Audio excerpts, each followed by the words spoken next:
Hiya, alright, welcome to kitchen gadget testing number 36. I just know that because I literally checked upstairs. Of course, kitchen gadget testing number 35 was the Wish.com special, and this has actually arrived from Wish.com the other day. I thought, I need some t-shirts, let's get some things.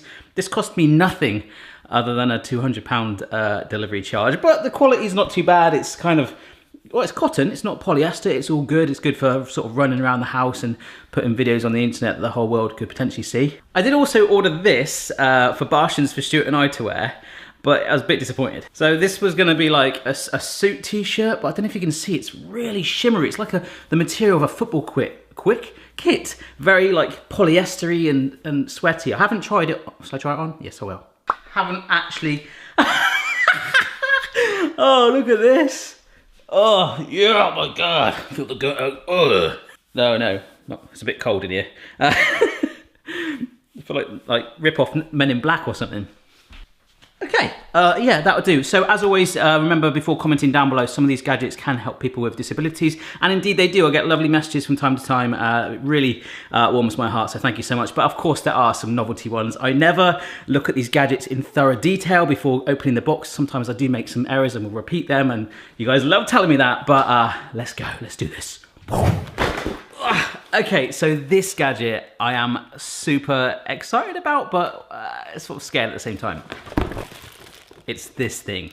This is basically an electronic washing up tool. You can wash up things in your hand. It's got some knives and forks on there, a bowl, times and stuff.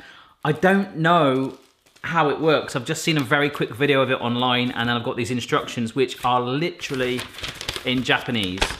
And it doesn't really give me anything whatsoever. This goes in there, and then we'll charge this up, and this baby is hopefully gonna be our finale today.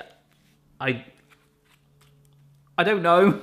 So the other day I got sent a tweet, and I will try to find it and put it on the screen there. If not, maybe just the source photo that was on there. Loads of people online are getting confused about this. I think it's like an inflatable air mattress, which looks a lot like a giant ice cream sandwich, which you guys, please make this. Please make it come true, which I will if you want. But when I saw that, I was like, that reminds me of a gadget that I've got upstairs in the gadget box, and it is this thing, okay? In fact, it did look a lot like that, the image. You see that there? You can look at it and go, is that an inflatable mattress? This is the Sweet Spot ice cream sandwich maker. We're gonna do this. Yeah, so this one is from Sheffen, who are turning out to produce some absolutely really incredibly fun gadgets. And they also work as well. We've got a little instruction booklet there. This feels quite straightforward. Big old spoon, spatula thing. And then this is actually it. Look at that, that could actually be quite maybe I should, yeah, I should totally do a giant ice cream sandwich, right? But the cool thing about this is it has different sections, okay? So this is where you put your cookie mix in. Boom, boom, boom. It's even got little holes there, so it should bake in the little dots. Amazing. Then you stick this on, spread your ice cream on, that on top, and freeze it. Let's do this. All right, I found this ready-made cookie mix in the shop, so we're gonna use that. Oh, it's actually got chunks of M&Ms in it. Yeah, nice. So we're gonna add in the water, and then this is some butter, which is softened, and apparently that's it. All right, that'll do. Some chocolate cookie dough. I think this is gonna get a little bit messy. I definitely think we're gonna have enough for two. So let's just give it a gap. So that's two in there. I'm gonna tidy it up, and obviously I'll do the same there. Of course, I need to make sure I put it in the corresponding matching ones, otherwise it won't make a sandwich. It'll kind of make a open top bus. All right, I am happy with those. I don't think I could get it any better. Now, I've just preheated my oven. This is 100% legitimate. You know the randomness of my house. Guess what I found in the oven, right? Which is nearly preheated. Can you see that there on the shelf? A jacket potato. Just don't know why it's there.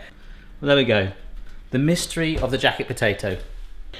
In true cookie style, these should only take about 10 to 12 minutes. Ha ha ha, hee hee ha. Get a whiff of that. 2 or 3 minutes left. Those cookies are smelling insane. I really hope they've stayed in the mold. I don't know. But anyhow, meanwhile, we need to work on something else. This, I think it's from Japan as well. Someone sent it to me. I don't know really what it is. There's no English on it. There is no English on it, but there are visual steps. Effectively, we're going to make a sushi penguin. I'll show you more about this in just a minute, but here's how you make some sushi rice. Take 250 grams in a sieve. Run it under a tap for a good few minutes until the water underneath runs through clear. We then take that drained rice, put it into a saucepan. Medium flame, 330 mils of water. First 10 minutes, the lid goes on and we just basically bring it to a simmer, and then we let it sit and cool down, and then you can stir in vinegars and even sugar and stuff like that to really flavour the rice. That's optional. We might not do that today. All right. Hello, Mr. Ah! The potato's optional. Oh my gosh, look at this, look at this. Look, that's off, that's not on any heat at all. What's going on? Oh. I don't know what's going on here. It's almost like there's like bubble bath in that or something. Anyhow, these have just about cooled down now. So we'll come back to those in a moment, and also keep our eye a little bit on that rice. This thing, see this? What does that look like? That is a hedgehog, folks. This is, the tags come off here because I gave it a wash. Casimir Koziel in Germany, the cheese grater hedgehog. There he is. I figured we could just do something quickly while that's happening.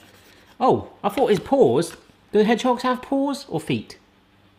Or toes? So anyhow, this thing is a cheese grater in the most basic form. It's just basically a green hedgehog. You can get some cheese like this. This is some red Leicester cheese.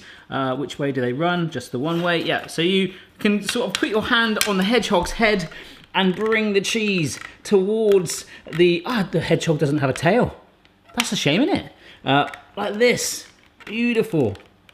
Oh, look at this. That's actually really, really good. So not only is it a cheese grater, it's an ornament, it's a pet for your kitchen, and you're kind of brushing cheese towards the hedgehog's butt. In the sushi rice news, you might have spotted when I was doing the hedgehog thing that I did take the lid off for a little jiffy, but you can see that it's hot. We take it off the heat, but it's absorbed all of that. So we just leave this for about 20 minutes to cool down. Shabba dabba ding dong. All right, so we can bring these back in. They're very thin, but the cooler they go, they'll get really super strong, so I'm not gonna move them too much, plus they stay in there anyway. Now, this is actually called, no joke, the ice cream frame. So, put it in there, press it down. So this is some ice cream. It's not Ken and Jenny's, but it seems to have popped up out of nowhere in the UK here at the moment. Salted caramel. Oh, so what we're gonna do, I don't know if you can see the smoke coming off that. We're gonna need to let that kind of do its thing. Okay. Hey, that looks amazing. Oh, so good. Right, now these literally want to drop out, so we're gonna have to line this up. Okay. Look at that. It's like a little lunchbox. Right, this is going in the freezer while we finish off some more gadgets. There's a whole host of microwavable bacon gadgets. This is the latest one that I've stumbled upon. This is called Microwave It. Basically a microwave bacon rack. So I've always had a problem with bacon whenever I've cooked it in the microwave. It kind of shrivels up to like 1/10 of its original size. Healthy cooking with fat draining channels, so that's good. These are raised grooves, so the fat, we should be able to pour it. There's no spout. A spout would be good, guys. We could pour the fat away. Raised channels are ideal for defrosting. Now, I don't know about you, but when we buy bacon in our house, it goes in the fridge. It does not last long. I never freeze bacon. All right, it does not last that long. So, to be fair to this, I've bought two types of bacon. I've got the more Americanized rasher ones, which I think is a bit thinner, a bit more fat going in. This was the best ones I could get. And I've also got these more typical British ones that have got a little less fat on it. So I'm going to completely trim that fat off and see if it's actually the fat that makes it shrivel up, if that makes sense. So I'm left with like a medallion piece of bacon, really, just pure the good stuff. Well, some may say not. Some people like the fat. So this is going to go on the rack, raised up. Boom. Suddenly the dogs are like very keen, they're right down there. And this is your standard one, which we have to drape across a little longer, but you can see it's already probably about 1/3 extra the size of it. Let's see how it goes. Okay, so in it goes. 4 minutes. We have noises already. There's a lot of fat popping going on. We'll go for 3 minutes 30. Wow. Well, there's a little bit of fat there. I'm not even going to bother draining that off because the bacon's raised from it.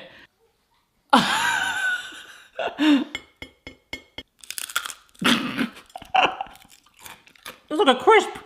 This was our more fatty one. They both shrunk in size, to be honest, but a bit better. No. I'm yet to find a microwave bacon cooker that does what it says and actually just cooks it rather than incinerates it, but we'll keep looking. Do you remember the easy egg cracker handle thing that you squeeze to try and crack the eggs that was pretty much pants? Well, here it is again, but this time it's in a double pack with its friend, the Clever Scrambler. Loads of you have sent me this, so not only is it a chance to give this one another go, we'll try out this scramble thing. Place egg into a scrambler and then you just shake it around like an egg wand. All right, okay. So you put it in there like that. It might have improved. Well, it did actually crack it really well. It didn't catch the yolk though, did it? Do it slower. Ooh. Tell you what, I think they've improved it, you know. Caught the yolk. Boom. That's excellent. What is this Clever Scrambler? Scrambles your egg. Oh, it requires 2 AA batteries. I'm gonna guess they go in this way. Now, if only my power thing worked. Ah, come on. This was from a clock that was just ticking as well. Okay, so this one I think is broken and faulty, which is a shame because it took 3 weeks to arrive from America and was not the cheapest. But this one, I am impressed. They seem to have made that better. Nah. Found this video online, right?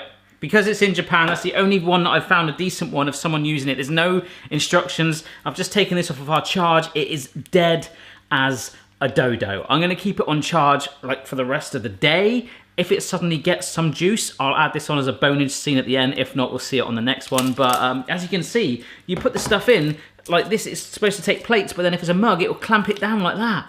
It's gonna be awesome if it works. There's just no power in it. Let's just make a sushi penguin, yeah? Okay, penguin sushi.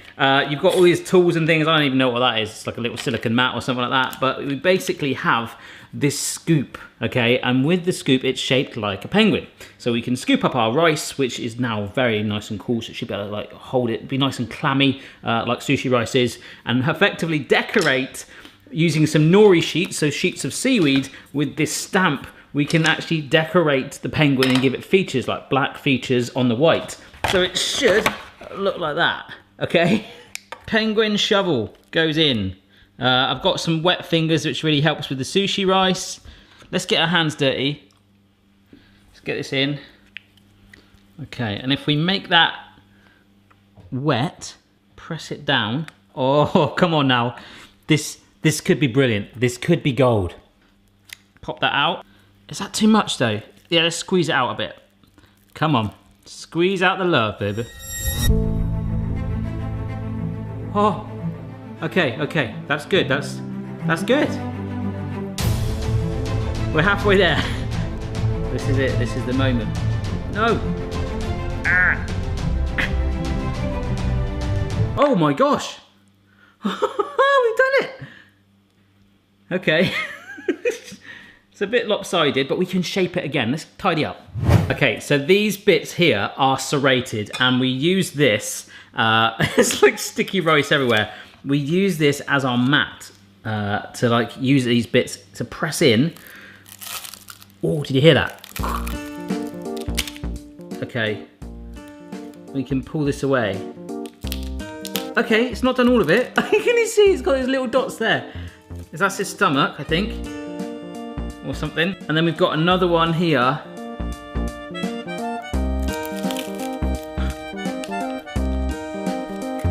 Oh, there you go.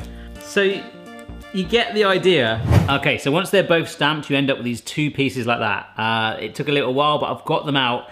We're gonna place them onto the sushi penguin. All right. Oh, there he is, there's his nose. Oh, amazing. And then an eye, right there.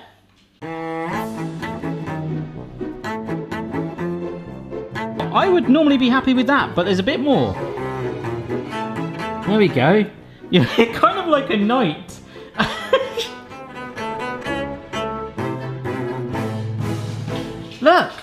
sushi penguin.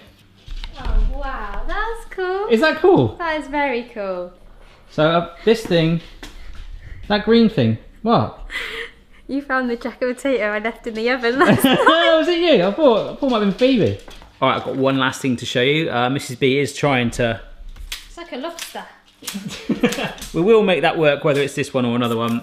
This is from Dream Farm. This is called the Garjet, right? It looks like, oh my gosh. It's my first time I've seen it. That looks amazing. Garlic press that presses the unpeeled garlic, scrapes itself clean, and ejects the peel.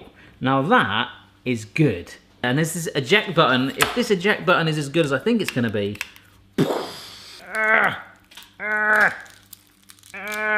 Right, so that is gonna push the peel out, which is gonna be in there. So yeah, it goes in here. We're gonna crush it, okay guys? Let's just go for it. Crush the garlic. Oh, wow. Oh, look at that. Right.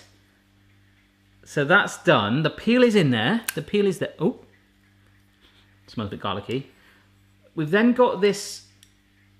Okay, this latch prevents that from coming out. So if we push that. Ah! Hey, that's good. I'm gonna do another one. Ah, that is so good. And then you're just left with the peel. Boom. I was just trying to work out the black dotty bit thing, which obviously pushes through all those little bits that you can't get. Push that in there. It's pushing them, but it'll push them out. So it will go with the peel rather than with the garlic, if that makes sense. So I feel like it should be pointing the wrong way, you know? That is the best quality garlic press I've ever done. And then you just pop the... Oh, the ejector's got a bit wet now. Yeah, maybe after the first press it's not so good, but I do like it. It's good. Has that hour of charging helped? No. All right, so let's finish this gadget video with, it looks like a bit of like an iPad or something, our final thing. Mrs. B, open this up. What do you think it's gonna be? Sorry, I know you're on your lunch. It's fine. Ah. Oh wow. Oh, you made two. It's like you knew I was coming home. Yeah, it's for you. It's your pudding. Oh, thank you. So this is going to be our ice cream sandwiches. So we take that out. We can take the frame out. Oh, okay. It's not the prettiest looking ice cream sandwich, but we should be able to pop it through like that. Wow. Oh. Despite its appearance. And of course, despite the jacket potato out of nowhere, the egg scrambler, which I have actually ordered a replacement already during the making of this video, and the lack of power going to this thing. If you can translate instructions, do let me know. I'd love to make this thing work. We will do a follow-up on both of these. I guess that's the risk when I just get sent these things from overseas. But anyhow, don't forget to have a marathon now and check out the full gadget playlist and all the other videos on the channel. Over 1,400 videos. Thank you so much for the support, and I'll see you next time. Bye-bye. Check your level, player. No matter what your style, the kitchen's for me. Simon's moustache, goatee, maybe all three. Do you remember on that wish.com one where we reviewed this thing that wasn't sure if it was for potatoes or corn? Turns out Oxo Good Grips, which is actually quite a good brand, make it. And I think it's pretty much the same thing. Yeah, I mean, other than instructions and a logo on it, these are a little better quality. This was the thing that was like £1, and I think this cost me about 12. I just really wanted to quickly compare that, and it is basically the same thing, other than a little measure thing there as well, which is completely unnecessary. Just shaving your corn off, it's done exactly the same job, so it's up to you whether you want to feel maybe a bit more comfort. Hey, wish.com ain't that bad.